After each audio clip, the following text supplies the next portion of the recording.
කලපුව ලස්ස කොයිතරම් ලස්සන කරනවද ඒ තරමට ආදායමත් වැඩි.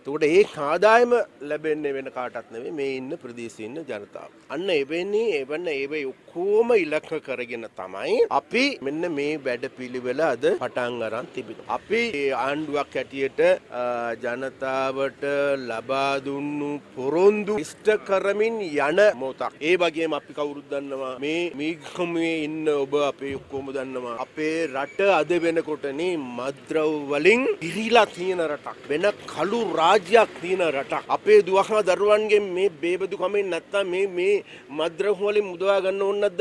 යන්නේ මේ මුදවා ගැනීම සඳහා දැවැන්ත වැඩපිළිවෙලක් අපි පටන් ගන්න තියෙනවා. ඒ නිසා අපි නැවත ජනතාවගෙන් ඉල්ලා සිටින්නේ විශේෂයෙන්ම දීවර ජනතාවගෙන් අපි ඉල්ලා සිටින්නේ කිසිදු ලෙසකින් ඒකේ මද්ද්‍රව්‍ය ව්‍යාපාරකාරයන්ට යට වෙන්න එපා. දැන් ස්කිපර්ලා ගත්තාට පස්සේ ස්කිපර්ලාට ගෙලින්ම ඕඩර් එනවා අපිට රටෙන් මම ඔබට කෝටි 2ක් දෙන්නම් කෝටි 10ක් දෙන්නම් මෙන්න මේ වැඩේ කරලා දීපන්.